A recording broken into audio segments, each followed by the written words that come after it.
Hello everyone, welcome to Angel Smart Classes. कैसे हैं आप सब? आई होप अच्छे ही होंगे। चलिए, अगर वीडियो अच्छी लगेगी तो वीडियो को लाइक करना, और जो इस चैनल पे नए हैं तो चैनल को सब्सक्राइब कर देना, साथ में बेल आइकन को प्रेस कर देना ताकि जैसे ही कोई न्यू वीडियो आए आपके पास पहले नोटिफिकेशन पहुंच जाए। हमने केवीएस का पेपर करते हैं आज हम 2017 का। 2018 का हम 2 पार्ट्स में ऑलरेडी कर चुके हैं। डिस्क्रिप्शन में इसका लिंक डाल दूंगी मैं। आज हम करते हैं 2017 का। देखिए, ये पेपर मैंने क्वालिफाई किया था। ये पेपर थोड़ा लेंथी है, ठीक है, आपको टाइम लगेगा इसको पढ़ने में। तो हम सीधा आंसर पे जंप करेंगे। जहाँ एक्सप्लेनेशन की जरूरत हो वहाँ मैं एक्सप्लेन भी कर दूंगी, ठीक है। तो विच वन इज ट्रू, इस क्वेश्चन को, इस पेपर को करने से पहले एक ही बात आपने याद रखनी है। इस क्वेश्चन में ट्रू फॉल्स बहुत पूछे गए हैं। कहीं पूछ रखा है ट्रू कौन सा है, कहीं पूछ रखा है फॉल्स कौन सा। तो आपको पेपर को, क्वेश्चन को ध्यान से देखना है, बस और कुछ नहीं है। विच वन इज ट्रू, कौन सा सही है। जो सही है इसका मतलब बाकी सारे गलत हो जाएंगे। अब सीधा आंसर पे आती हूँ। मेरे को आंसर भी इसके काफी याद है क्योंकि पेपर दिया था मैंने। तो इसमें क्या था, विच वन इज ट्रू, कौन सा सही है। तो इसमें फोर्थ ऑप्शन हमारा सही है। The point at which the slopes of ordering cost and carrying cost curve are equal but of opposite direction determine EOQ. क्या कह रहा है ये? ईओक्यू क्या होता है? इकोनॉमिक ऑर्डर क्वांटिटी, यानी कि कितनी क्वांटिटी का हम ऑर्डर दें, उस ऑर्डर पे हमारी कॉस्ट क्या आए, कम आए, ठीक है, वो होती है ईओक्यू। इसमें दो कॉस्ट की बात करी है इन्होंने, ऑर्डरिंग कॉस्ट और कैरिंग या होल्डिंग कॉस्ट। ऑर्डरिंग कॉस्ट होती है ऑर्डर देने की कॉस्ट। जैसे आप बिजनेस कर रहे हो तो आपको सामान मंगवाना है, तो आप सप्लायर के पास फोन करोगे ना, फोन करोगे फिर वो सामान आएगा, चल के तो नहीं आएगा। फिर ट्रांसपोर्ट का खर्चा, फोन का खर्चा, ये सारी ऑर्डरिंग कॉस्ट में होती है। कैरिंग कॉस्ट क्या होती है? वो सामान आया तो रखोगे कहाँ, उसको जो रखने की कॉस्ट, हो सकता है आपने कुछ रेंट पे गोडाउन लिया, उसको उसकी कॉस्ट रेंट देना पड़ेगा। साथ में एक पर्सन भी अपॉइंट किया वहां पे, अगर गुड्स ज्यादा है कि ताकि खराब ना हो जाए गुड्स, तो स्टोर कीपर की सारी रखने की कॉस्ट आएंगी कैरिंग कॉस्ट में, ठीक है। इसको किसने दिया था? इसको दिया था हैरिस ने दिया था इसको। जिस मॉडल को ये दिया था हैरिस ने, फोर्ड डब्ल्यू हैरिस ने, फोर्ड विटमैन हैरिस है, 1913 में ये मॉडल दिया था। इसका मीनिंग क्या है ईओक्यू का? Economic order quantity.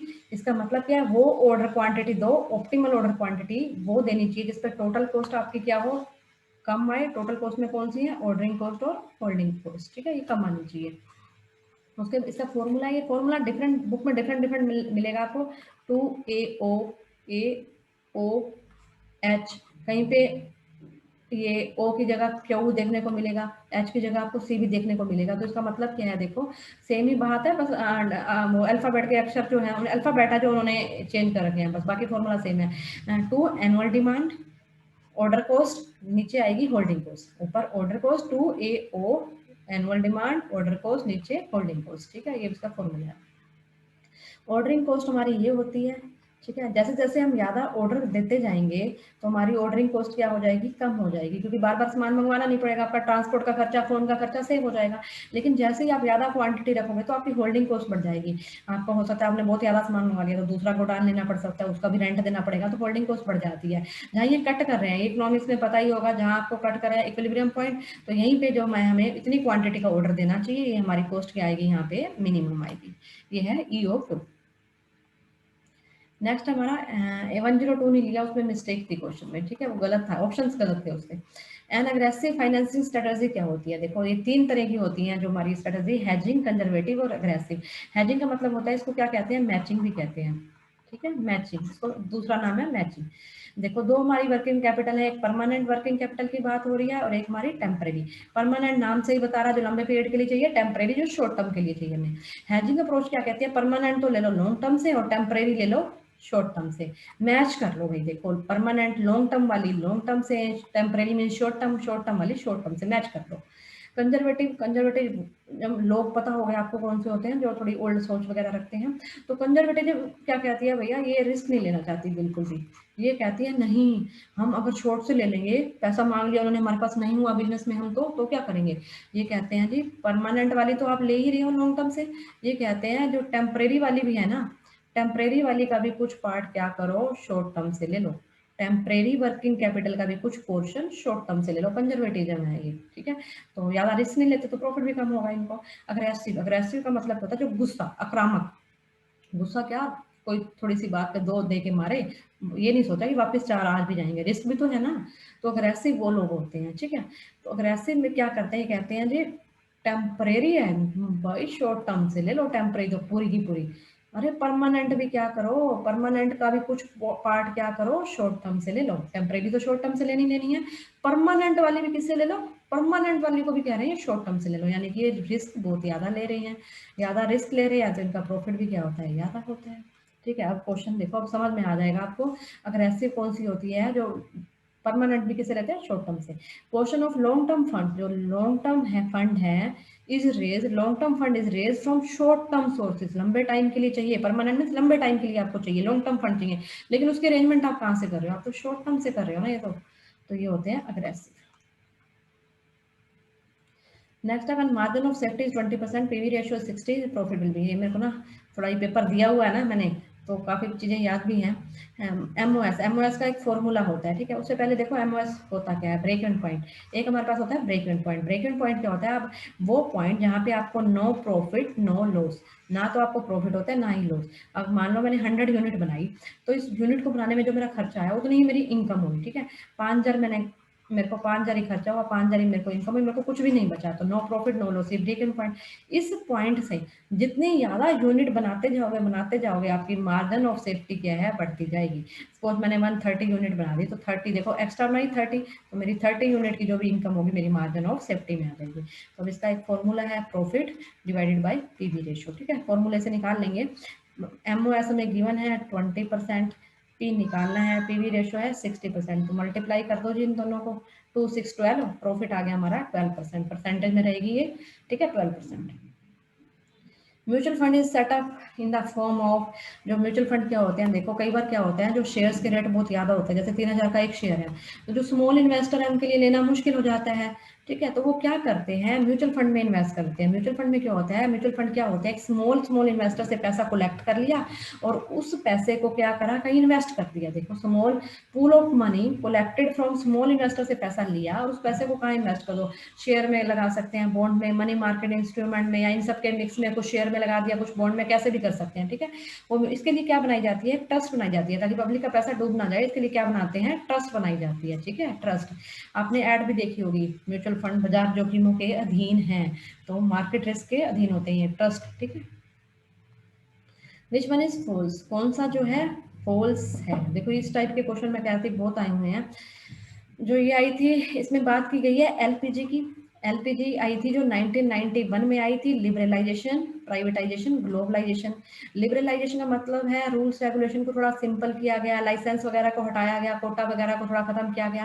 Privatisation means government ने अपना शेयर होल्डिंग वापस ले ली और प्राइवेट वालों को कहा भी तुम करो बिजनेस। जैसे सुनते भी हो तुम, कई बार रेलवे प्राइवेट होने जा रही है, बिजली निगम, इलेक्ट्रिसिटी वाला प्राइवेट कर रहे हैं, ये सब हो गया। ग्लोबलाइजेशन मीन्स बाहर की इकोनॉमी क्या खोल दी, बाहर की कंट्रियों के लिए, कोई भी कंट्री आके हमारे यहाँ जैसे एफडीआई है पैसा लगा सकती है, ठीक है। तो इसमें से गलत पूछा गया, कौन सा गलत है। Liberalisation of the Indian industry has not taken place with respect to removal of restriction, भैया यही गलत है।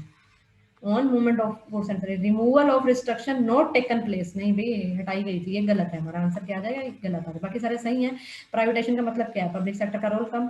और ग्लोबलाइज का मतलब क्या है, फ्री मूवमेंट, बिल्कुल सही। लिबरलाइजेशन का मतलब क्या है, लाइसेंस, परमिट, कोटा का एंड। कोटा, कोटा क्या होता है, देखो कोटा वर्ड क्या होता है, मेरा बिजनेस है जी मोबाइल का, ठीक है। मैं बाहर से फॉरेन से इंपोर्ट कर रही हूँ, मैं मोबाइल ला रही हूँ 100, गवर्नमेंट 100 मोबाइल में हर साल खरीद रही हूँ, गवर्नमेंट ने कह दिया नहीं जी, कोई भी पर्सन जो है, जो भी बाहर से इंपोर्ट कर रहा है, वो इस ब्रांड के, इस कंपनी के 70 मोबाइल से ज्यादा ले ही नहीं सकता। तो मैं कितने लाऊंगी, 100 या 70, भैया टांग देगी गवर्नमेंट, 100 आ ही नहीं सकते। जब उसने रिस्ट्रिक्शंस लगा दी तो 70, ये होता है कोटा, गवर्नमेंट सेट कर देती है, रिस्ट्रिक्शंस लगा देती है। Which one is false, कौन सा false है। social responsibility refers to the obligation of business to pursue those policies which are desirable in terms of the objective of the society, बिल्कुल सही। social responsibility क्या होती हैं, social responsibility क्या होती हैं, social responsibility वो होती हैं उनकी, आपकी जो स्टेक होल्डर्स हैं, आपके कस्टमर्स हैं, सप्लायर्स हैं, उनके प्रति आपकी क्या रिस्पॉन्सिबिलिटी है, ठीक है। तो ये सही है हमारा। Managers are the agents of the owner and their decision in business need to be governed only by the desire of maximise profit, नहीं ये गलत है। ठीक है। जो मैनेजर होता है उसका मेन काम क्या होता है, शेयर होल्डर की वेल्थ को मैक्सिमाइज करना। ठीक है, ये हमारा फॉल्स आ जाएगा, ये फॉल्स हो गया तो इसका मतलब बाकी सारे ट्रू हैं, ये एक बार देख लेना। नेक्स्ट है assertion reasoning, cash flow statement is based on the cash basis. देखो नाम ही बता रहा है, कैश फ्लो किसके बेस पे होगी, कैश के बेस पे ही, तो ठीक है। और fund flow statement based on accrual, बिल्कुल ठीक, फंड फ्लो किसके बेस पे है, अक्रूवल के बेस पे ही, तो ठीक है।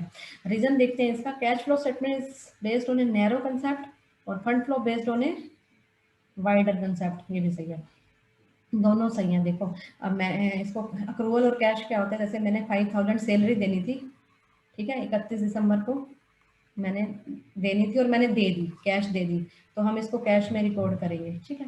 अक्रूवल क्या होता है, अगर मैंने ये सैलरी नहीं दी, 31 दिसंबर को मुझे पे करनी थी, मैं अकाउंट बना रही हूँ 31 दिसंबर को, लेकिन मैंने 5000 नहीं दिए, या तो मैंने पे कर दिए बट मैंने पे नहीं करे, कैश में तो नहीं आएंगे ये, बट ये अक्रूवल में आएंगे।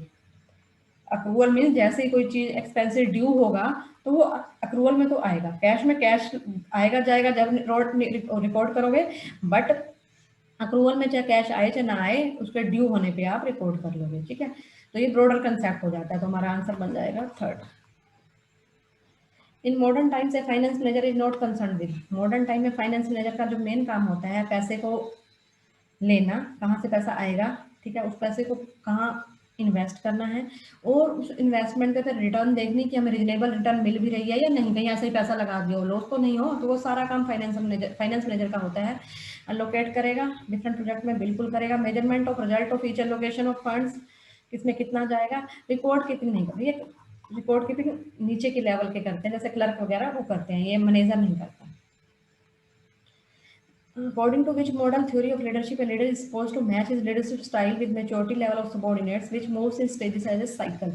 देखो अब ये जो जिसने पढ़ रखा है ना, तो उसको इसी चीज से, उसको तो एक वर्ड से ही आंसर पता चल जाएगा। ये जो इम्पोर्टेंट वर्ड है मेच्योरिटी लेवल, भी लीडरशिप का स्टाइल वैसा होना चाहिए जो उसके मेच्योरिटी लेवल के सबॉर्डिनेट्स के अकॉर्डिंग हो।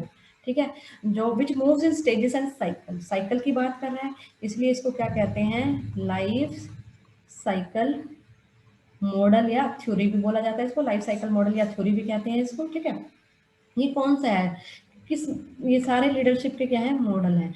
ये सभी ने डिफरेंट डिफरेंट लीडरशिप के स्टाइल बताए गए हैं। ठीक है, फिडलर ने अपने बताए हैं, रोम ने अपने, और हाउस पार्क थ्योरी ने अपने, और हेर्से ने अपने बताए हैं। तो कौन सा ऐसा स्टाइल है जिसमें ये बात कही है, ये कही गई है हेर्से एंड ब्लैंचार्ड ने। ठीक है, इन्होंने क्या कहा, हेर्से एंड ब्लैंचार्ड मॉडल, देखो इसको लाइफ साइकिल मॉडल भी कहते हैं, इसको मेच्योरिटी और इमेच्योरिटी, इसका दूसरा नाम भी है। अगर इसको आपको दूसरा नाम भी पता है ना, मेच्योरिटी इमेच्योरिटी, तो आप उससे भी कर सकते हो इसको। इन्होंने दो कंसिडरेशन दी, एक तो इन्होंने बताया लीडरशिप के स्टाइल के बारे में, और दूसरा बताया मेच्योरिटी ऑफ सबॉर्डिनेट्स। ठीक है, मेच्योरिटी ऑफ सबॉर्डिनेट्स के बारे में बताया। 4 स्टाइल दिए उन्होंने लीडरशिप के, 4 स्टाइल, पार्टिसिपेटिंग, सेलिंग, डेलीगेटिंग और टेलिंग। ठीक है, यहाँ पे ऊपर लिया इन्होंने, ये कट गया, टास्क बिहेवियर, टास्क बिहेवियर लिया यहाँ पे। टास्क बिहेवियर का मतलब है वो लीडर जो काम पे फोकस करता है, वो कहता है भाई 10 यूनिट बनानी है तो 10 यूनिट बनानी है, चाहे तुम बीमार हो हमें कोई मतलब नहीं है। टास्क वाले, रिलेशनशिप वाले क्या कहेंगे, भाई 10 यूनिट बनानी है, कोई बात नहीं, तबीयत ठीक नहीं है तो कल बन जाएंगी। ये रिलेशनशिप, जो रिलेशनशिप पे फोकस करेंगे, जो इंटरेक्शन पे फोकस करेंगे, सबॉर्डिनेट की फीलिंग्स को समझेंगे, वो रिलेशनशिप वाले। अब इसमें क्या है, देखो टास्क तो क्या है, लो, और रिलेशनशिप क्या है, टास्क लो है, रिलेशन देखो यहाँ से टास्क ले लो और यहाँ से ये रिलेशनशिप ले लो। रिलेशनशिप कैसा है, हाई। सेलिंग में क्या है, यहाँ लो तो यहाँ हाई हो जाएगा। ठीक है जी, टास्क क्या है, हाई है, रिलेशनशिप भी क्या है, हाई है, तो ये बढ़िया है जी। ठीक है, उसके बाद टेलिंग में क्या है, टास्क तो हाई हो, काम तो हो रहा है, बट रिलेशनशिप पे फोकस नहीं हो रहा है, रिलेशनशिप क्या है, लो है। ठीक है, तो ऐसे डेलीगेटिंग हो गया, इसमें दोनों लो लो आ जाएंगे। ठीक है, तो ये कह रहे हैं कि जैसे आपके सबॉर्डिनेट की मेच्योरिटी है उसके अकॉर्डिंग आप क्या करो, इसको इसको स्टाइल को फॉलो कर लो।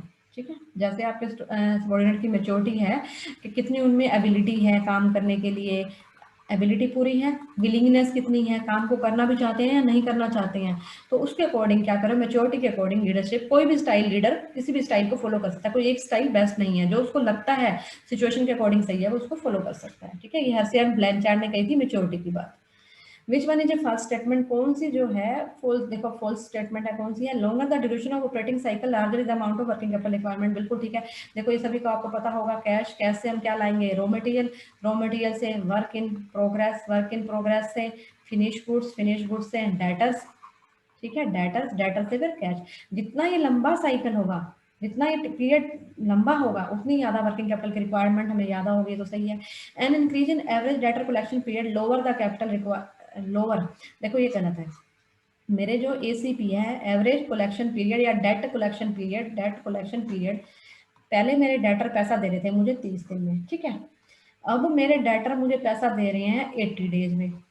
जब 30 दिन में पैसा आ रहा है तो आपको पैसे की जरूरत पड़ गई 31वें दिन, तो आपको उधार लेने की किसी जरूरत नहीं है, आपके पास पैसा 30वें दिन ही आ गया, ठीक है।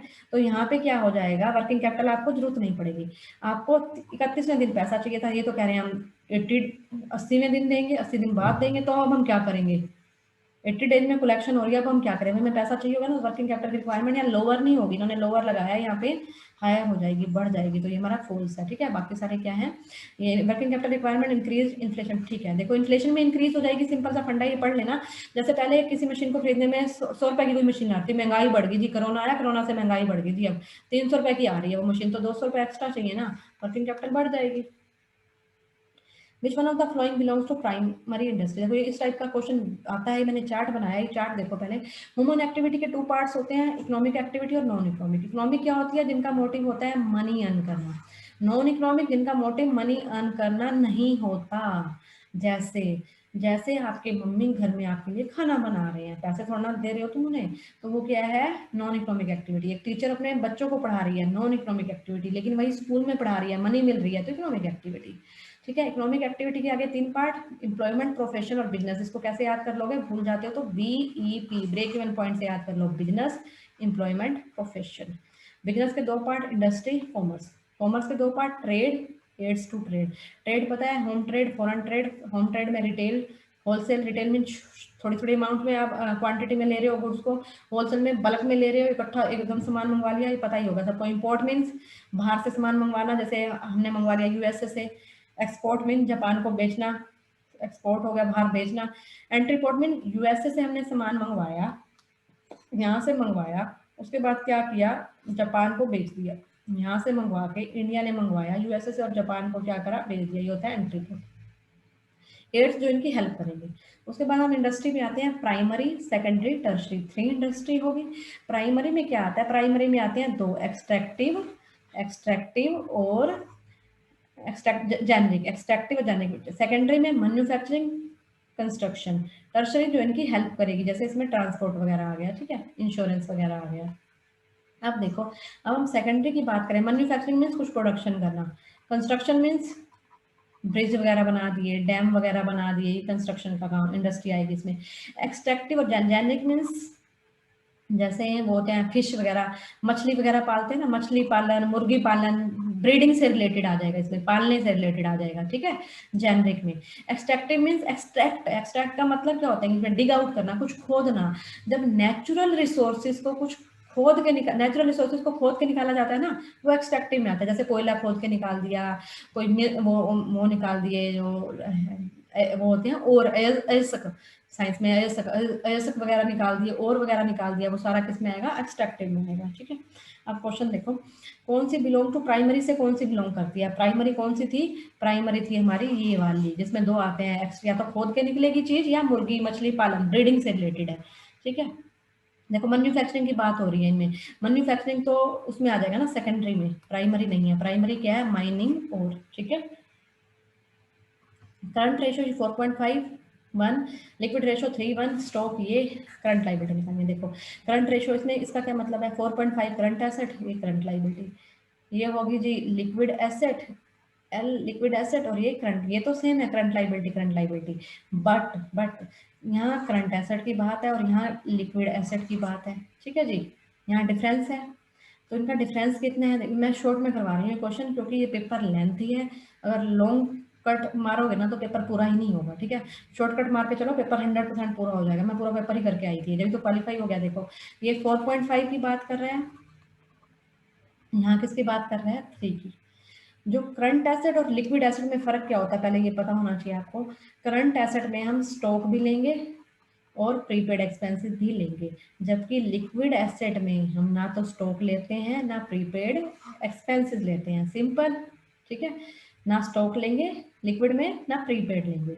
अब देखो इनका डिफरेंस जो होगा तो वो किसके इक्वल होगा, इन दोनों का डिफरेंस स्टॉक और प्रीपेड एक्सपेंसेस के, क्योंकि लेते नहीं, बाकी सारी चीजें तो आएंगी, ये नहीं आएगा, ठीक है। तो इनका डिफरेंस कितना हुआ 1.5। ये 1.5 डिफरेंस ये किसके इक्वल होगा, स्टॉक के या प्रीपेड के। देखो क्वेश्चन में प्रीपेड की तो कहीं बात करी नहीं, इट मीन्स प्रीपेड जीरो है, तो इसका मतलब ये डिफरेंस किसके इक्वल है, स्टॉक के। स्टॉक गिवन है कितना 3 लाख, तो ये निकल जाएगा जी 3 लाख 1.5 इंटू, ये इसको डिवाइड कर दोगे तो ये हमारा आ जाएगा 15 दूनी 30 2 लाख। इसको कैसे करेंगे, देखो जैसे हम स्टेटमेंट नहीं लिखते थे, if stock is 1.5 then current liability 1, ठीक है। इफ स्टॉक इज 3 लाख, ऐसे करते थे ना करंट लाइबिलिटी, तो इसको निकालोगे तो ये आ जाएगा। मैंने ये शॉर्ट में कर दिया, ये लॉन्ग करने की जरूरत नहीं है पेपर में। तुम्हें पेपर में सीधा क्या उठाना है, इनका डिफरेंस उठाना है, 4.5 और 1.5 का सीधा करना है तुमने। देखो 4.5 और 3 क्या आ गया जी, 1.5 किसके इक्वल, स्टॉक के इक्वल। सीधा सीधा करना है तुम्हें, ज़्यादा लॉन्ग कट नहीं करना या टाइम बच जाएगा। विच वन इज फॉल्स, कौन सा जो है फॉल्स है। Seasonal dating aims at avoiding inventory carrying cost. अब देखो भाई इस क्वेश्चन को करने के लिए सीजनल डेटिंग पता होनी चाहिए क्या है, जब भी तो बात बनेगी। देखो सीजनल डेटिंग का मतलब क्या है, जैसे कई बार क्या होता है, आप ना शॉप पे जाते हो, आपके साथ कई बार हुआ भी होगा ये, आपने ना जैसे कोई चीज़ वगैरह एक चीज़ लेने गए तो शॉपकीपर कहेगा नहीं नहीं ये भी ले लो, आप कहोगे नहीं हम तो पैसे लाए ही नहीं है, वो कहेगा कोई नहीं जी पैसे आपके पैसे कहाँ जा रहे हैं, 1 महीने बाद दे देना, 2 महीने बाद ले जाओ ले जाओ, ठीक है। वो होती है सीजनल डेटिंग, ठीक है। यानी कि इसमें सीजनल डेटिंग में बिजनेसमैन क्या करेगा, जो सेलर होगा वो क्या करेगा, अपने कस्टमर को इंड्यूस करेगा कि बाय कर लो, ठीक है, बाय कर लो, पेमेंट बाद में कर देना, बाय करने के लिए इंड्यूस करता है। तो ये किस लिए किया जाता है, ताकि स्टॉक निकलता रहे बस। Seasonal dating aims at avoiding inventory carrying cost है। सीजनल डेटिंग का मतलब क्या है कि कैरिंग कॉस्ट जो होगी वो रिड्यूस, बिल्कुल वो कहेगा ले जाओ ले जाओ, हमारी क्या हमें रखना नहीं पड़ेगा ना सामान, जल्दी से बेच दो, ठीक है। ये तो ठीक है, हमारा फॉल्स देखना है, ध्यान रखना भैया, ये ट्रू फॉल्स वाला का। सीजनल डेटिंग, ठीक है, इंड्यूस कर रहे हो कस्टमर को in reduction credit period during of the, नहीं भी क्रेडिट पीरियड रिडक्शन नहीं होगा, वो कहेगा ले जाओ, अच्छा 2 महीने में पैसे दे देना, क्रेडिट ये इंक्रीज होगा, ठीक है जी, ये इंक्रीज होगा, तुम्हारा क्या है ये रॉन्ग हो गया, ठीक। सीजनल डेटिंग मीन्स आप कस्टमर को इंड्यूस कर रहे हो कि वो काफी गुड्स को बाय कर लें, तो ठीक है। तो बाकी देख लेना, ये फॉल्स हो गया तो बाकी सारे क्या होंगे, ट्रू होंगे, ठीक है। उसके बाद विच वन इज ट्रू, कौन सा, देखो भाई मैं यही कह रही थी, बार बार ट्रू फॉल्स आ रहे हैं, ध्यान रखना कौन सा ट्रू है। The power of the supplier is greatest, greatest होगी सप्लायर की power, then supplier can integrate forward, integrate कर सकता है सप्लायर कैन इंटीग्रेट फॉरवर्ड, ठीक है जी।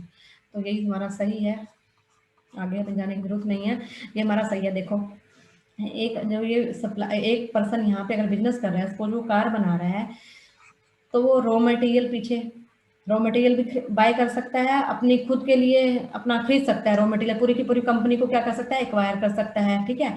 तो इसको कहते हैं बैकवर्ड। अगर एक कार बनाने वाला, ठीक है, जो उसके कार के डीलर हैं जो सेल कर रहे हैं, ठीक है, डीलर को उसने डीलरशिप ले ली, ठीक है, तो उसको अब उस पर डिपेंड नहीं रहना पड़ेगा ना किसी पे, तो इसको कहते हैं फॉरवर्ड। जब आगे वाले को, आगे वाले पे इसका कब्जा हो गया तो फॉरवर्ड, पीछे वाले पे इसका कब्जा हो गया तो उसको कहेंगे बैकवर्ड। अगर एक सप्लायर है, ठीक है, उसकी जो है सप्लायर अगर वो इंटीग्रेट कर लेता है फॉरवर्ड, उसने फॉरवर्ड इंटीग्रेशन कर लिया तो उसकी बिल्कुल ये सारी चीजें उसी के अंडर में आ जाएंगी, तो उसकी पावर बढ़ जाएगी, बिल्कुल ठीक बात है ये। What is liquid ratio when current asset ये, स्टॉक ये, प्रीपेड ये, वर्किंग कैपिटल है, क्या निकालना है, व्हाट इज लिक्विड रेशियो के, व्हाट इज लिक्विड रेशियो, हमें क्या निकालना है, व्हाट इज लिक्विड रेशियो निकालनी है हमें, ठीक है, लिक्विड रेशियो। तो लिक्विड रेशियो का फॉर्मूला क्या होता है, liquid asset divided by current liability, ये हमारा हो गया लिक्विड रेशियो का फॉर्मूला, ठीक है। करंट लाइबिलिटी, लिक्विड एसेट हमें कुछ गिवन नहीं है तो हमें सब निकालना पड़ेगा, ठीक है। तो अभी हमने किया भी था, करंट एसेट हमारी सारी लो, करंट एसेट्स में से हमने क्या नहीं लेना, स्टॉक नहीं लेना 20,000 और प्रीपेड नहीं लेने, ठीक है। स्टॉक 3,000, प्रीपेड 1,000, ये नहीं लेना, ये लेस कर दो, ठीक है। करंट एसेट में से ये लेस कर दिया, जैसा तो तुम्हारे पास क्या आ जाएगी, ये फिर लिक्विड एसेट आ जाएगी हमारे पास, ठीक है। तो हमारे पास लिक्विड एसेट आ गई 16,000, ये हमारे पास क्या आई 16,000, ठीक है। अब divided by current liability, current liability low, current liability भी नहीं दिया ना, कोई बात नहीं, पर वर्किंग कैपिटल गिवन है। वर्किंग कैपिटल क्या होती है, current asset minus current liability. Working capital आपको गिवन है 16,800, करंट एसेट अभी हमने 20 उठाई थी, 20 माइनस करंट लाइबिलिटी, तो इसमें से करंट लाइबिलिटी निकल आएंगी, ये आ जाएगी, इनका डिफरेंस माइनस कर दो, ठीक है, इधर आके माइनस हो जाएगा ना ये, तो ये आ जाएगा 2 3 32, ये आ जाएगा 32, तो ये आ गया, इसको काटोगे तो ये आ जाएगा 5 पे कट जाएगा क्या, हाँ 5, तो ये आ गया 5, ठीक है 5। नेक्स्ट है which of the following rights usually not available to a partner consequent to the distribution of the firm. देखो भी फर्म क्या हो रही है, डिसॉल्व हो रही है, ठीक है। कह रहा है कि कौन सा राइट पार्टनर को नहीं मिलता, right of equitable distribution of firm property, right to return of premium on premature winding up, right to be consulted, ये नहीं मिलता भाई। बाकी सारे जो मिलते हैं, फर्म बंद हो रही है, अब कंसल्टेड का राइट नहीं मिलता, बाकी सारे राइट क्या है पार्टनर को एक मिलते हैं। द इमोशनल और feeling segment of an attitude is known as, देखो इमोशनल और फीलिंग सेगमेंट की बात कर रहा है। इमोशनल और फीलिंग सेगमेंट किस में आता है, ये वैसे बीएड का क्वेश्चन आ जाता है, वैसे ओबी में भी आ जाता है। चलो ये देखो, कोग्निटिव, कोग्निटिव का मतलब क्या होता है, जो कंसेप्ट से रिलेटेड, माइंड से रिलेटेड, कोग्निटिव मीन कंसेप्ट और माइंड से रिलेटेड। जब फीलिंग की बात करते हैं वो आता है अफेक्टिव डोमेन, अफेक्टिव कंपोनेंट, ठीक है। इमोशंस की बात कर रहे हो, फीलिंग की बात कर रहे हो, किस में आएगा, अफेक्ट में। इमोशनली कई बार मम्मी को ब्लैकमेल करते हो ना, अफेक्टिव में आ जाएगा वो, ठीक है, याद रह जाएगा इससे आपको। उसके बाद है expertise, competence, role modelling, ability to reward, caring and information sharing are the basis of. Leaders की क्या होती है, पावर होती है। देखो एक लीडर के पास पावर होती है, कौन कौन सी पावर होती है, लेजिटिमेट, लेजिटिमेट का मतलब है जो उसको किससे मिलती है, पोजीशन से मिलती है। जितनी हाई पोजीशन उतनी ज्यादा पावर, जितनी लो पोजीशन उतनी लो पावर। रेफरेंट का मतलब क्या होता है, किसी को इन्फ्लुएंस करना। आपने देखा होगा आपकी लाइफ में ना, कुछ लोग बड़े अट्रैक्टिव से इन्फ्लुएंस कर जाते हैं, आप कहते हो अरे वाह क्या बात है, वो influence, referent power. Expert means knowledge और स्किल्स, जैसे यूट्यूब पे चलता है, जिसको जितनी ज्यादा नॉलेज है, स्किल्स है, तो लोग उसके चैनल को इजीली सब्सक्राइब कर देंगे, एक्सपर्ट पावर। कोर्शन मीन्स डराना धमकाना, करता है काम या नहीं, दो कान के नीचे भैया, वो होती है डराना धमकाना, है ना, ठीक है, डरा धमका के काम लोगे। रिवॉर्ड का मतलब क्या, लीडर के पास पावर है, वो किसी की प्रमोशन कर सकता है, किसी की सैलरी को इंक्रीज कर सकता है, सैलरी राइज करने की, सैलरी और प्रमोशन की कितनी पावर है, वो होती है रिवॉर्ड पावर, रिवॉर्ड देने की कितनी पावर है। तो ये लीडर की पावर होती है। इसके अलावा एक और पावर है जो इसमें दे रखी है, वो ये है एक्सपर्टाइज, उसको नॉलेज भी है, कॉम्पिटेंस उसको अच्छा योग्य भी है, role modelling, ability to reward, reward की भी पावर है, दूसरों की केयर भी करता है, इंफॉर्मेशन शेयरिंग की भी सारी पावर उसमें ले ली, तो वो होती है परसुएसिव पावर। वो कौन सी पावर है, परसुएसिव पावर। नेक्स्ट है विच वन इज फॉल्स। अब कौन सा फॉल्स है, ये देखो भाई, ये फॉल्स ट्रू फॉल्स ही आ रहे हैं सारे। The stability strategy can be design to increase profit. हाँ, आप इसलिए बनाओगे, प्लानिंग इसीलिए करते हो, स्ट्रेटजी मीन्स प्लान, प्लान इसलिए बनाते हो कि प्रॉफिट इंक्रीज हो। One of the reason for pursuing stability strategy is the thinking that too much expansion can lead to inefficiency। बिल्कुल ठीक बात है भैया, अपन बिजनेस को बढ़ाए जा रहे हो, बढ़ाए जा रहे हो, बढ़ाए जा रहे हो, संभल ही नहीं पाएगा बिजनेस तो, ठीक है, जिससे क्या होगा, इनएफिशिएंसी आएगी, ये भी ठीक है। फॉल्स कुछ होगा ना, एक्सपेंशन क्या होता है, which fails to make resources more productive is excess fat, ये भी ठीक। देखो भाई, खाना खाए जा रहे हो, खाए जा रहे हो, खाए जा रहे हो और बैठे हो, कोई काम ही नहीं कर रहे हो, तो क्या होगा, वेट गेन, फैट ही तो आएगा। बिजनेस को तो बढ़ाए जा रहे हो लेकिन रिसोर्सेज आपके यूज ही नहीं हो रहे, तो क्या आएगा, एक्सेस फैट, बिल्कुल ठीक, ठीक है।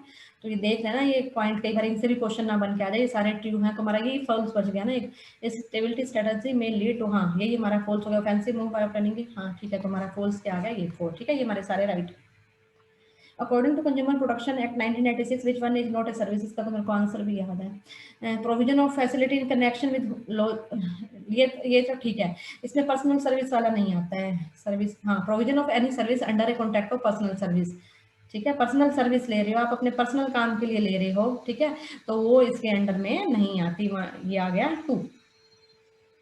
A period of rapid market acceptance and substantial profit improvement, बिल्कुल ये क्वेश्चन इंपॉर्टेंट है भैया, ये पीएलसी का क्वेश्चन आ जाता है, आपने ये डायग्राम देखा भी होगा, ऐसे डायग्राम बनते हैं। पहले इंट्रोडक्शन स्टेज आती है, फिर आती है जो पहले इंट्रोडक्शन स्टेज, फिर ग्रोथ स्टेज, फिर ये मेच्योरिटी की स्टेज आती है, मेच्योरिटी, और फिर डिक्लाइन, ठीक है, फिर डिक्लाइन आ जाती है।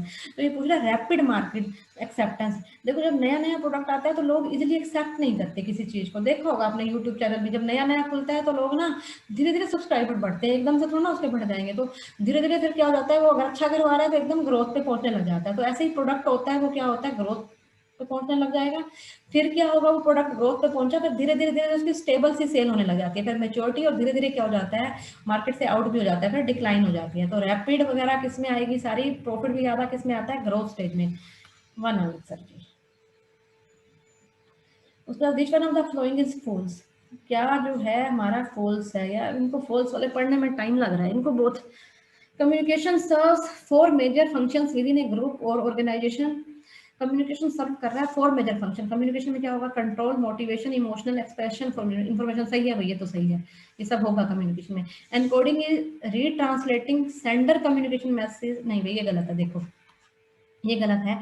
देखो आपको किसी को कम्युनिकेट करना है तो आप सेंडर हो गए, सेंडर जो मैसेज भेजेगा, सेंडर ने मैसेज भेजना है तो मैसेज देगा सेंडर, ठीक है।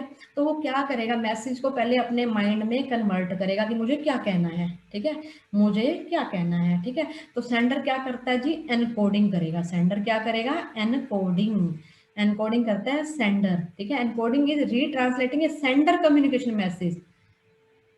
रीट्रांसलेटिंग नहीं है, सेंडर अपने माइंड में कर रहे हैं, ठीक है। सेंडर क्या कर रहा है, अपने माइंड में कर रहा है, रीट्रांसलेट नहीं कर रहा है वो। उसके बाद ये मैसेज, इसने चैनल चूज करेगा कैसे मैसेज भेजना है, फोन से भेजना है।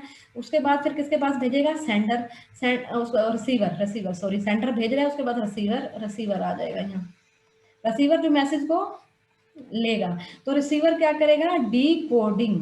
रिसीवर क्या करेगा, डी कोडिंग रिसीवर करेगा। तो रीट्रांसलेट, ये रिसीवर डी कोडिंग कर रहा है, एनकोडिंग नहीं हो रहा, डी कोड कर रहा है रिसीवर, ठीक है। तो ये हमारा गलत हो जाएगा। तो ये गलत हो गया, तो बाकी देख ही लेना।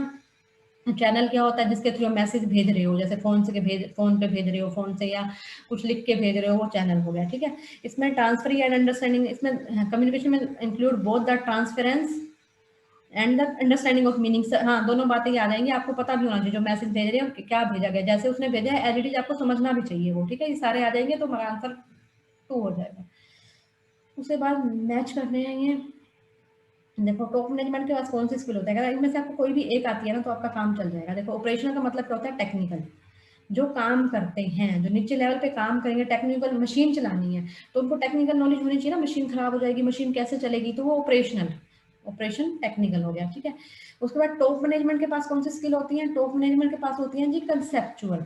टॉप मैनेजमेंट के पास कौन सी होती है, कंसेप्ट। कंसेप्ट का मतलब यहाँ पे क्या है, आइडिया, इनोवेशन, आइडिया, वो किसके माइंड में आने चाहिए, आइडिया।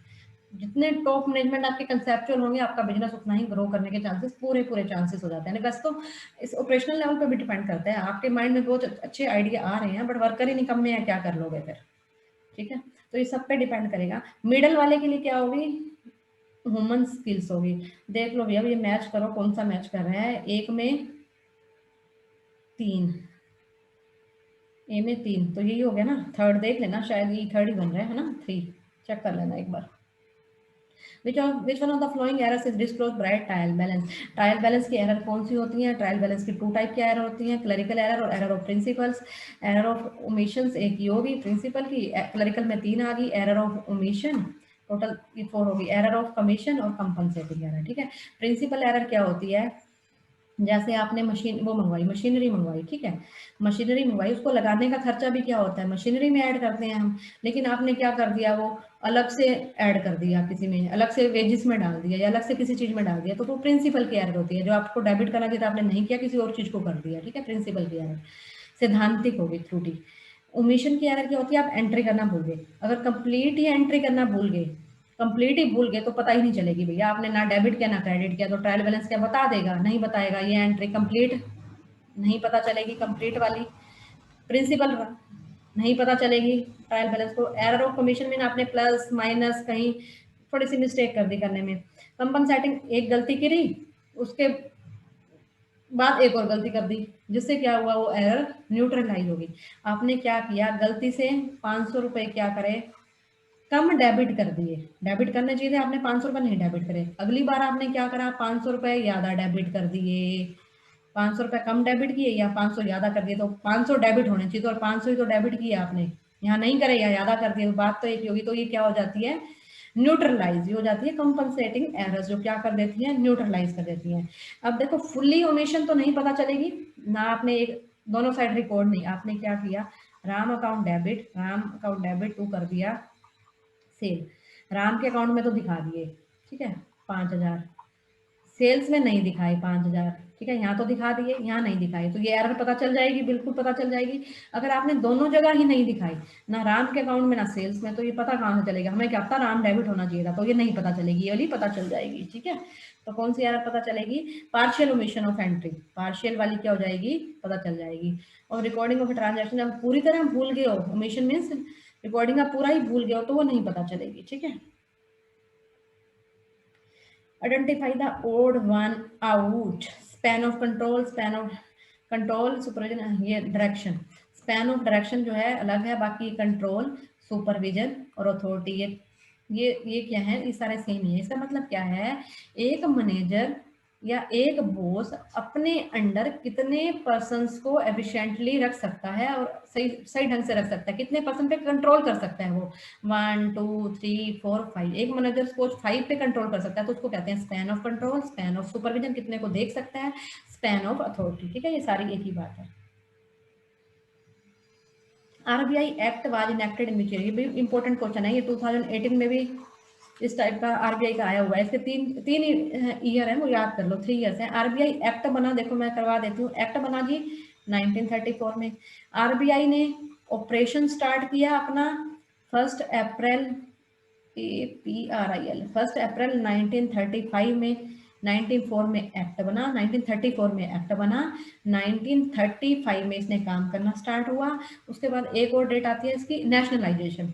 नेशनलाइजेशन कब हुआ, आरबीआई नेशनलाइजेशन हुआ 1 जनवरी 1949 को, ठीक है। ये 3 डेटें हैं, ये याद रख लेना, इसी से क्वेश्चन आ जाता है। तो एक्ट पूछा है, एक्ट आ जाएगा 1932, ठीक है।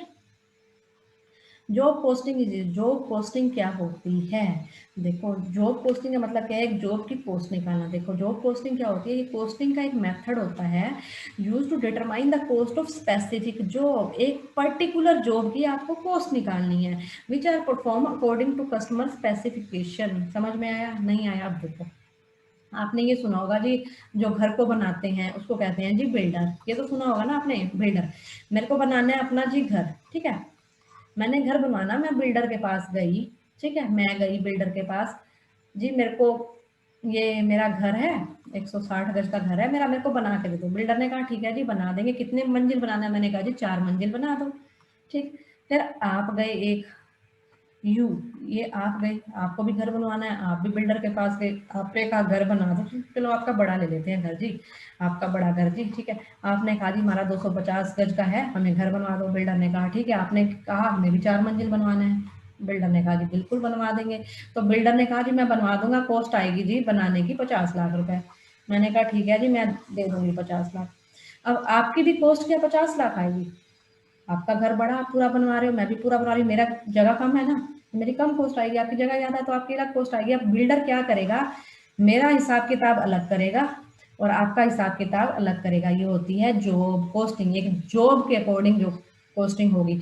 और मैं कहूंगी मुझे ऐसा बनवाना वैसा बनवाना, आप कहोगे मुझे ऐसा बनवाना वैसा बनवाना, अपनी अपनी स्पेसिफिकेशन भी तो देंगे ना, वो होती है जॉब कॉस्टिंग, ठीक है। तो जॉब पोस्टिंग, अच्छा अभी एक और भी रह गया, अभी एक होती है प्रोसेस पोस्टिंग। प्रोसेस पोस्टिंग क्या होती है, जहाँ पे जो है जो प्रोडक्शन हो रहा है ना प्रोसेस में हो रहा है, वन और मोर प्रोसेस में हो रहा है, जैसे केमिकल वगैरह बनते हैं, एक प्रोसेस से गई चीज फिर दूसरी प्रोसेस फिर तीसरी प्रोसेस, जो प्रोसेस वाली हो जाती है वो होती है प्रोसेस इंडस्ट्री, जैसे केमिकल इंडस्ट्री होगी।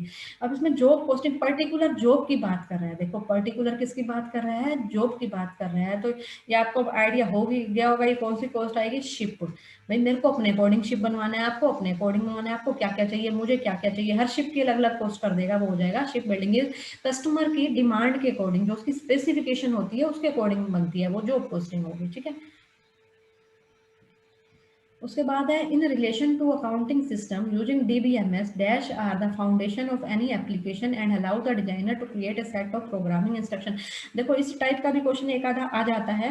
ये DBMS की फुल फॉर्म पता होनी चाहिए पहले तो, data base management system. Data base हो गया मैनेजमेंट सिस्टम, इसमें डाटा को, बहुत सारे डाटा को रखा जाता है। तो इसके लिए हम क्या करते हैं, इसके लिए बनते हैं मॉड्यूल।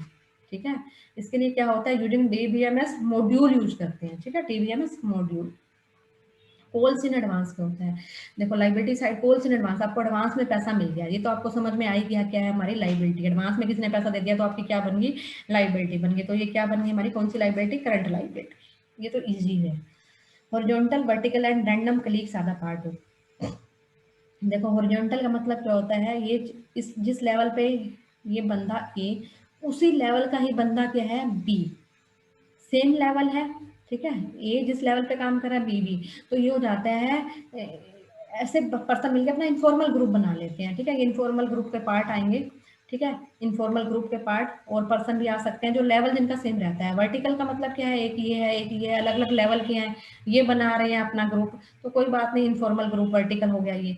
तो रैंडम में डिफरेंट डिफरेंट हो गया, रैंडम में कोई कहाँ का डिपार्टमेंट का, कोई किस डिपार्टमेंट का, कोई किस डिपार्टमेंट का, तो ये सारे किसके पार्ट है, इनफॉर्मल ग्रुप के पार्ट है। ठीक है, इनफॉर्मल ग्रुप। ये ट्रांसपोर्ट कंपनी परचेज या डिलीवरी ट्रक, देखो ये देखने में इतना क्वेश्चन लेंथी लग रहा है बट ये बहुत इजी क्वेश्चन है, आपको मैं बताती हूँ। देखो कैसे, ट्रक लिया 60,000 का, ठीक है जी, 60 लाख का, 60 lakh. Company estimate that truck will be driven, कितने किलोमीटर चलेगा जी, 1 लाख, 10 ईयर्स इसकी यूजफुल लाइफ है। सालवेज वैल्यू क्या है, 12 लाख रुपए है। ट्रक वाज ड्राइवन, कितने चलेगा, ये उन्होंने सिर्फ डराने के लिए क्वेश्चन दिया है। Which method use the highest depreciation, देखो इसने बात क्या कर दी, इस वर्ड को पकड़ लो, हाईएस्ट, बस ये क्वेश्चन इसी से हो जाएगा एकदम। जब मैंने भी पेपर दिया ना, मैं को अरे यार ये क्या क्वेश्चन दे दिया भाई, इसको तो सारा निकालना पड़ेगा। जब मैं लास्ट में आई, मैंने ये लाइन पढ़ी, result in the highest depreciation, मुझे लगा इसको कैलकुलेट करना पड़ेगा सबको, क्योंकि आप ट्रक की वैल्यू लोगे, ठीक है, उसमें से आप सालवेज वैल्यू लेस करोगे, फिर डेप्रिशिएशन कितने ईयर है उसको डिवाइड करोगे, जब जाके डेप्रिशिएशन आएगा, तो कैलकुलेशन करनी पड़ेंगे इसमें। लेकिन जब मैंने ये वर्ड देखा ना, हाईएस्ट डेप्रिशिएशन एक्सपेंडिचर फॉर, फिर मेरे को बड़ी तसल्ली मिली, हाईएस्ट किस मेथड में आएगा, देखो straight line, double decline, sum of year digit और रिटर्न। देखो मेरे पास 10,000 डेप्रिशिएशन है, मेरी 1 लाख पे मैंने 10,000 10% लगाया। ठीक है, 1 लाख की मेरी एसेट, ठीक है, मैं वैसे समझाने के लिए कर रही हूँ, 10% मैंने लगाया, तो मेरा डेप्रिशिएशन बनेगा स्ट्रेट लाइन में कितना बन जाएगा, 1 लाख का 10% 10,000। रिटर्न डाउन में भी कितना बनेगा, 10,000 बनेगा। लेकिन डबल डिक्लाइन में डबल हो गया, तो ये मेरा हाईएस्ट इसमें आ जाएगा ना, सिंपल, बस कुछ नहीं करना तुम्हें, डबल डिक्लाइन आ जाएगा। एक आधा क्वेश्चन ऐसे होता है जो डराने के लिए डाल देते हैं। Conversion cost is equal to total of, देखो कन्वर्जन जो कॉस्ट होती है वो किसके इक्वल होती है, कन्वर्जन कॉस्ट होती है हमारी direct wages and factory overhead. इसमें कन्वर्जन में डायरेक्ट खर्चा भी ले लेंगे, प्लस में फैक्ट्री का ओवरहेड भी ले लेंगे, वो बन जाएगी हमारी कन्वर्जन कॉस्ट। ठीक है, वो हमारी क्या हो जाएगी, कन्वर्जन कॉस्ट। उसके बाद है the practice of appearing notes regarding contingent liability in accounting statement is in. देखो आप क्या कर रहे हो, कॉन्टिजेंट लाइबिलिटी वो लाइबिलिटी होती है जो हमारी आज तो लाइबिलिटी नहीं है, बट फ्यूचर में क्या है वो हमारी लाइबिलिटी बन सकती है। ठीक है, फ्यूचर में क्या है वो हमारी लाइबिलिटी बन सकती हैं, तो हम उनको दिखा रहे हैं, नोट्स में दिखा रहे हैं उनको। तो कौन सा कंसेप्ट है, वो है हमारा कंसेप्ट ऑफ डिस्क्लोजर, डिस्क्लोज कर रहे हो, डिस्क्लोजर।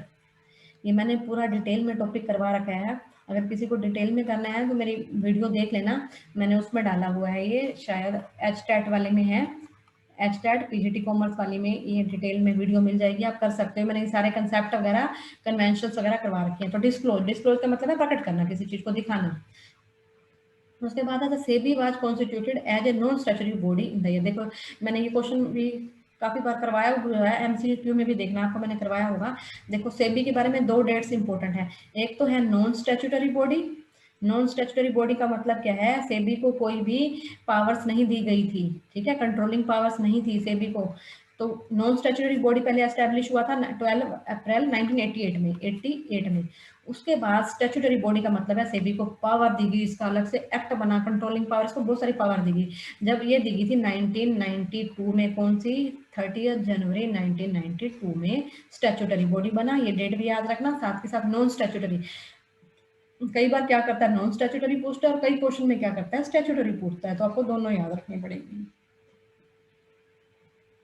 देखो कैसे याद रख सकते हो, 88 एक चीज याद रख लो, 88 याद रख लिया, ठीक है। सेबी में कितने अक्षर हैं, 1 2 3 4, 4 जोड़ दो, 4 जोड़ दोगे आ गया 1992, बस सिंपल। According to theory Y labelled by Douglas McGregor which assumptions is not correct, कौन सी एजम्पशंस जो है करेक्ट नहीं है। देखो भाई इसने जो ये है, ये डगलस है, डगलस ने क्या दी थी, डगलस ने जो दी थी, दो दी थी, एक एक्स थ्योरी दी थी और एक वाई थ्योरी दी थी। एक्स थ्योरी कही थी भाई जो इम्प्लॉइज है निकम्मे हैं, काम नहीं करते हैं, काम चोर हैं, ठीक है, उन पर स्ट्रिक्ट रहना पड़ेगा उनके साथ। वाई थ्योरी है भी अपने आप काम करते हैं वो, ठीक है, समझदार पर्सन है वो। तो उन्होंने दो थ्योरी दी थी। अब कह रहा है कि कौन सा जो अजम्पशंस जो है, कौन सी अजम्पशंस जो है करेक्ट नहीं है। तो हमारी कौन सी अजम्पशंस करेक्ट नहीं है, employ will seek formal direction whenever possible, कर्मचारी उपचार नहीं, कर्मचारी भाई बहुत अच्छे हैं, वाई थ्योरी के, अपने आप काम करते हैं, उनको किसी चीज की डायरेक्शन की जरूरत ही नहीं है, बहुत समझदार बंदे हैं, अपने आप सब कर लेते हैं। तो हमारा ये आ जाएगा आंसर, तो बाकी सारे सही है। Which of the following is an unlevered firm, देखो फर्म टू टाइप की होती है, एक होती है हमारी लीवर्ड और एक होती है अनलीवर्ड, ठीक है। लीवर्ड फर्म वो होती है जो डेट को यूज करती है, जो डेट यूज करेगी। अनलीवर्ड फर्म वो होती है जो डेट को यूज नहीं करती। अनलीवर, लीवर मीन डेट, अनलीवर डेट को यूज नहीं करती। तो इसके ऑप्शन पढ़ लो भी, देख लो कौन सा है, कौन सी फर्म है डेट को यूज नहीं करेगी। ये firm that use debt only to finance, debt कर रही है तो अनलीवर्ड वैसे ही नहीं है वो, जो डेट कर रही है, डेट ना यूज ना करे, नो डेट, ठीक है, ओनली इक्विटी, ये है लीवर्ड अनलीवर्ड फर्म, ठीक है, जो डेट को यूज नहीं करती। Which of the following authors tried to integrate the modern concept of consumer oriented market with the traditional view of marketing? देखो भाई ये क्वेश्चन जो होते हैं ना, ये क्वेश्चन होते हैं तुक्के वाले, मैं सही बताऊं, या तो आपने पढ़ रखी हो ये चीज, अगर आपने नहीं पढ़ रखी है तो ये क्या होते हैं, ये तुक्के वाले होते हैं। लग गया तुक्का तो ठीक है, नहीं लगा तो नहीं भाई, ठीक है। तो ये क्वेश्चन तुक्के वाले, ऐसे एक आधा क्वेश्चन ऐसा आ जाता है जिसपे तुक्का ही चलाना होता है, वो आपके लक पे डिपेंड कर जाएगा। तो ये किसने दी थी, ये दी थी जी टू, ये दी थी हैरी हैंसन ने, किसने दी थी, ये हैरी हैंसन ने, टू ने दी थी, इसने हैरी हैंसन ने दी थी, ठीक है। उसके बाद which of the following is not a non funded business of bank, bank का जो है कौन सा जो बिजनेस है नॉन फंडेड बिजनेस बैंक का नहीं है, नॉन फंडेड बिजनेस नहीं है। देखो ये बैंक का जो है ये बेसिक आ जाएगा, ये बैंक का, देखो बैंक में जो अकाउंट खुलते हैं एक्सेप्टिंग रेकरिंग डिपॉजिट्स, ठीक है, ये आ जाएगा बैंक का not a non funded business. बाकी सारे क्या हो जाएंगे फिर उसके अपोजिट हो जाते हैं, ठीक है, फंडेड वाले नॉन फंडेड वाले हो जाएंगे, नहीं है नॉन फंडेड वाला, ठीक है। तो ये देख लेना एक बारी। उसके बाद प्रैक्टिकल दे रखा है, ये गिवन कैश इन हैंड 50,000 है, कैश एट बैंक ये है, मार्केटेबल सिक्योरिटी ये है, डेटर्स ये है, अदर करंट एसेट ये है, करंट लाइबिलिटी ये है। देखो लिक्विड रेशो निकालनी है आपने, क्या निकालनी है, लिक्विड रेशो। लिक्विड रेशो का आपको फॉर्मूला पता है, लिक्विड एसेट हो जाएंगी divided by liquid current liability, liquid asset divided by current liability हो जाएंगी, ठीक है। तो आपको ये करना पड़ेगा सोल्व। एब्सोल्यूट लिक्विड पूछा हुआ है इसने, एब्सोल्यूट लिक्विड, एब्सोल्यूट लिक्विड में आप क्या लोगे, देखो एब्सोल्यूट लिक्विड में एक तो आपके पास करंट लाइबिलिटी आ गई 250 की, ठीक है। अब लिक्विड एसेट लोगे, एक तो 50,000 की कैश इन हैंड आ गया, ठीक है, कोई दिक्कत नहीं है, ठीक है। और इसमें क्या लोगे, कैश और कैश इक्विलेंट्स लोगे, ठीक है, कैश और कैश इक्विलेंट्स, क्योंकि एब्सोल्यूट वर्ड लिक्विड नहीं वर्ड है, ध्यान देना एब्सोल्यूट है। तो एब्सोल्यूट की जब भी बात करेगा कैश और कैश इक्विलेंट लोगे, 50 ये हो गया, कैश एट बैंक ये भी 50 हो गया, एक हो गया, और मार्केटेबल सिक्योरिटी, देखो सिर्फ आपको इतना ही लेना है, डाटा वगैरह नहीं लेने, तो ये 250 आ गया ये, ठीक है, 50 और ये 250, तो ये आ जाएगी रेशो 1:1, ठीक है। ये क्या रेशो आ गई हमारे पास 1:1, क्योंकि एब्सोल्यूट की बात करिए, ध्यान देना क्वेश्चन में, ठीक है। उसके बाद which of the following not a principle है गवर्निंग इंश्योरेंस, इंश्योरेंस का कौन सा जो है प्रिंसिपल नहीं है, एटमोस्ट गुड फेथ, ठीक है। एटमोस्ट गुड फेथ का मतलब यह है जब आप इंश्योरेंस करवा रहे हो, जो एजेंट को आप सारी सच्चाई बताओगे। आप बीमार हो बहुत ज़्यादा, एकदम बीमार हुए और अगले दिन आपने इंश्योरेंस करवा लिया, ठीक है, आपको लगा कहीं वो छोड़ ना जाए, पहले इंश्योरेंस करवा लो, नहीं, आपको एजेंट को सारी सच्चाई बतानी है। और एजेंट का भी क्या फर्ज बनता है, आपको सारी सच्चाई बताए कि इतना प्रीमियम जाएगा, ये कुछ धोखा नहीं देना दोनों तरफ से, वो होता है utmost good faith. Profit, indemnity और कॉज पर्सनल, तो इसका क्या नहीं है, नॉट ए प्रिंसिपल, प्रॉफिट नहीं है। इंडेमनिटी प्रिंसिपल है इसका कि जितना आपको लॉस होता है उतना आप रिकवर कर सकते हो, उससे फालतू नहीं कर सकते। कॉज प्रोक्सिमा जो मेन रीजन होगा लॉस का वो कंसिडर किया जाएगा, ठीक है। तो ये सारे हैं, प्रॉफिट नहीं है। The business information system, business information system, business information system क्या होता है, restricted to production and sales system नहीं, नॉट रिस्ट्रिक्टेड। बिजनेस और इंफॉर्मेशन सिस्टम वो सिस्टम होता है जो सारी पूरी ऑर्गेनाइजेशन के लिए होगा, किसी पर रिस्ट्रिक्ट नहीं होता, ठीक है भाई, एक पर्टिकुलर पर रिस्ट्रिक्ट नहीं है, वो सारे के लिए होगा, ठीक है, पूरे बिजनेस के लिए होगा। इन्फॉर्मेशन आप पूरे बिजनेस की कहीं किसी भी डिपार्टमेंट की कहीं की भी कलेक्ट कर सकते हो। Prime cost plus variable overhead is known as, देखो पहले प्राइम कॉस्ट हो रहा है, प्राइम कॉस्ट के बाद क्या हो रहा है, वेरिएबल ओवरहेड की भी बात कर रहे हैं। तो ये कौन सी कॉस्ट है, प्राइम और वेरिएबल ले रहा है बस। Marginal cost, total cost and cost of sales product, तो ये आ जाएगी marginal. Prime cost plus variable की बात हो रही है तो ये आ जाएगी marginal cost. A candidate is likely to receive a more favorable evaluation if preceded by mediocre applicants and a less favorable evaluation if, ये मैंने if preceded by strong applicant, ठीक है, ये मैंने ना इसकी डिटेलिंग लिखी हुई है, हेलो इफेक्ट है, स्टीरियोटाइपिंग इफेक्ट है, कंट्रास्ट है। देखो मैं डिटेल तो आपको अपने आप पढ़ लेना, मैं आपको बेसिक बता रही हूँ। देखो आप ना एक जगह इंटरव्यू देने गए, ठीक है, आप क्या गए, इसको एग्जाम्पल से समझो, इंटरव्यू देने गए। देखो इंटरव्यू देने गए ना, कई बार हम जैसे इंटरव्यू देने गए ना, कई बार हम ये बात मन में सोचते भी है, जो इंटरव्यूअर का ना जो मूड सही होना चाहिए, ठीक है, हमारे से आसान क्वेश्चन पूछ ले, ये तो ऐसे बेसिकली हम सोच लेते हैं कई बार। अगर इंटरव्यू देने गए आपसे पहले, ठीक है जी, ये है एक पर्सन, अमित लगा लो यार, अमित लगा लो, ठीक है, और एक हो आप, यू, ठीक है, एक आपके बाद, आपके बाद का दुनिया आपसे पहले का ही होगा। देखो आपसे पहले अमित, अमित अगर बहुत इंटेलिजेंट है, कुत्ता ही इंटेलिजेंट है, और उसके बाद आप चलेंगे ना, तो एग्जामिनर की एक्सपेक्टेशन क्या हाई हो जाएंगी, ठीक है। अगर आपने नहीं सुनाया तो आप वहां फंस गए, ठीक, क्योंकि अमित बहुत इंटेलिजेंट था। अच्छा ठीक है, अब आप जा रहे हो, आपसे पहले अमित है, अब दूसरी सिचुएशन ले रहे हैं, अमित बिल्कुल ही नालायक, कुछ भी नहीं आ रहा उसको, कुछ भी नहीं सुनाया, उसके बाद गए आप इंटरव्यू देने, आपको फायदा होने लग जाएगा, इतना नालायक बच्चा आएगा, उसके बाद आप जाओगे, कहीं ना कहीं एग्जामिनर के दिमाग में आएगा ये तो सही सुना रहा है भाई, ठीक है ना। तो इसको क्या कहते हैं, कंट्रास्ट इफेक्ट कहते हैं, इसको क्या कहते हैं, कंट्रास्ट इफेक्ट, ठीक है, यही बात कह रहा है। कहता है कि to receive a more favourable evaluation if proceeded by, जो पहले का एप्लीकेंट है, एंड लेस फेवरेबल इवैल्यूएशन, ठीक है, अगर पहले का जो है आपसे पहले वाला अगर इंटेलिजेंट है तो आपका इंप्रेशन डाउन चला जाएगा, आपने नहीं सुनाया तो। अगर आपने ये पहले वाला नालायक है, आपने अच्छा सुना दिया तो इंप्रेशन हाई हो जाता है। तो इसको कहते हैं कंट्रास्ट, कंट्रास्ट कंपैरिजन हो रहा है यहाँ पे, कंपैरिजन कंट्रास्ट इफेक्ट हो रहा है। इसके अलावा और भी है, हेलो इफेक्ट है, स्टीरियोटाइपिंग है, सिलेक्टिव परसेप्शन है, देखो भी मैंने लिख दिए हैं, सबको करवाना मुश्किल हो जाता है। स्टीरियोटाइपिंग क्या होती है, आपके पास बेसिस ऑफ लिमिटेड इन्फॉर्मेशन, आपके पास थोड़ी सी इन्फॉर्मेशन है, ठीक है, उसके बेस पे आप कुछ अपना अपने थॉट बना लेते हो, थोड़ी सी इन्फॉर्मेशन के बेस पे ही अपने क्या बना लेते हो, थॉट बना लेते हो, वो हो गया स्टीरियोटाइप। सिलेक्टिव परसेप्शन में क्या होता है, पर्सन ओनली परसीव्स, भाई कई बार ये बात आपने सुनी भी होगी, भाई हम तो वही कुछ भी, कोई कुछ बोल रहा हो, आपको जो सुनना है आप वही सुनते हो, जो आपको देखना है आप वही देखते हो, ठीक है, वो होती है सिलेक्टिव। सिलेक्टिव मीन जो आपको मार्केट में क्या हो रहा है क्या नहीं, कोई मतलब नहीं, बाहर क्या है कुछ नहीं, आपको जो सुनना है ना आपको वही सुनते हो आप बस। जिसकी आपको बुराई करनी है, किसी चीज में बुराई देखनी है तो आप वो बुराई ही देखोगे, क्योंकि आपको सुनना ही बुराई है उस चीज के बारे में, तो वो होता है सिलेक्टिव परसेप्शन। ऐसे ही होता है एक हेलो इफेक्ट। हेलो इफेक्ट क्या होता है, आपने किसी बंदे की एक चीज के बारे में, एक चीज का पता चला और उसके बेस पे आपने पूरा डिसीजन ले दिया, ठीक है। जैसे एक पर्सन देखो टाइम पे आता है, ठीक है, और वो टाइम पे आता है, आपने कहा एक दिन आपने उसको देख लिया टाइम पे आया हुआ, आपने कहा अरे ये तो बड़ा पंक्चुअल है, हो सकता है अगले दिन ना आया हो, उससे पहले भी ना आया हो, पर आपने एक चीज ले ली उसकी, एक दिन ऑब्जर्व किया, एक चीज ले ली, उसके बेस पे पूरा कंक्लूजन निकाल दिया, वो होता है हेलो इफेक्ट, ठीक है। मैंने ये लिखे हुए हैं, प्लीज आप इनको पढ़ लेना।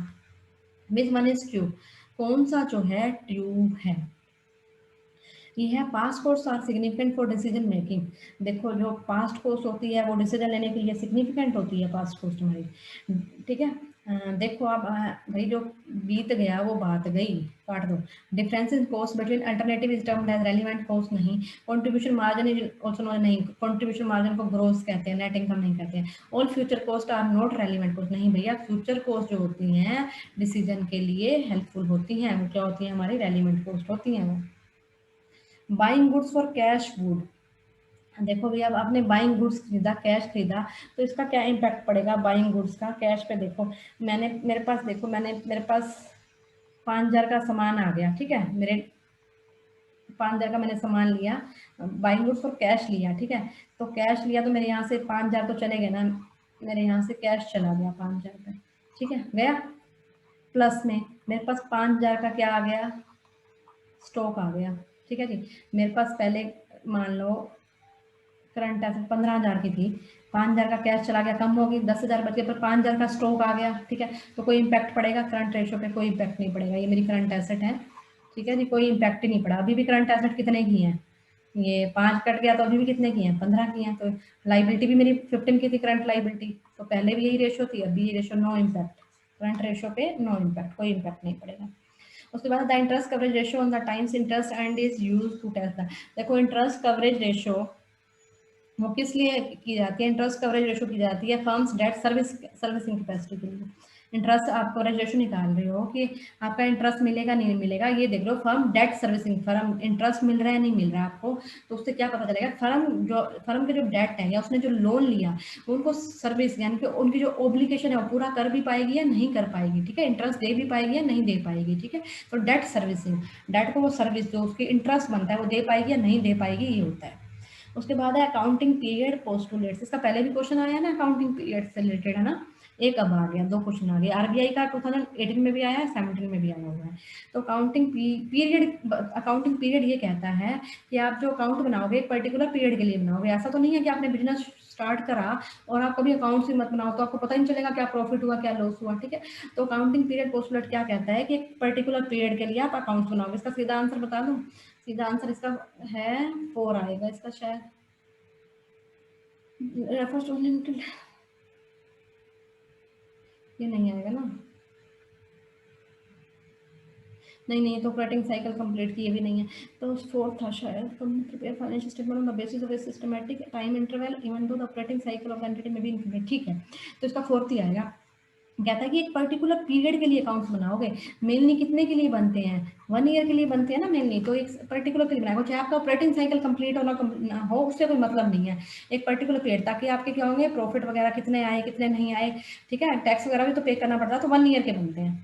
उसके बाद the earning per share is calculated by using the flowing formula. देखो अर्निंग पर शेयर क्या होती है, जैसे जो वो है हमारे इक्विटी वाले होते हैं, तो या प्रेफरेंस वाले हैं, हम उनको कितना पैसा मिल रहा है, अर्निंग का मतलब है उनको कितना डिविडेंड मिलता है, उनको कितना पैसा मिल रहा है, जो उनको पैसा मिलेगा वो किस पे मिलेगा, देखो उसके फॉर्मूले को याद करने का तरीका बता रही हूँ। तो उनको जो पैसा मिलेगा वो टैक्स उस पर मिलेगा, टैक्स देने के बाद मिलेगा। देखो अगर टैक्स नहीं पे किया भैया आपको गवर्नमेंट छोड़ देगी क्या, गवर्नमेंट क्या देगी, पैसे को बांट दो, नहीं, सबसे पहले तो आपको टैक्स पे करना पड़ेगा, ठीक है। तो टैक्स पे करोगे जब भी तो प्रॉफिट हो सकता है, अर्निंग तो जब ही निकालोगे ना, शेयर होल्डर की बात कर रहे हैं, शेयर की बात कर रहे हैं, शेयर वालों को तो लास्ट में पैसा मिलेगा, पहले गवर्नमेंट आएगी, गवर्नमेंट क्या कहेगी, पहले मेरे को टैक्स दो, ठीक है, मेरे को पहले क्या दो, टैक्स दो। तो प्रॉफिट कौन सा लोगे, टैक्स के बाद का प्रॉफिट लोगे आफ्टर टैक्स, तो इसमें सीधा निकल जाएगा। देखो पी सिर्फ एक ही है, पीएटी, तो और देखने की जरूरत ही नहीं है, हमारा थर्ड आंसर आ जाएगा, पीए प्रॉफिट आफ्टर टैक्स लोगे। अर्निंग पर शेयर निकाल रहे हो, नंबर ऑफ शेयर ले लो नीचे, नंबर ऑफ शेयर, ठीक है। Thank you so much for listening and watching. अगर लेक्चर अच्छा लगा है तो प्लीज लाइक करें, वीडियो को मैक्सिमम शेयर करें, अगर चैनल पे नए हैं तो चैनल को सब्सक्राइब करें। मिलते हैं नेक्स्ट लेक्चर में।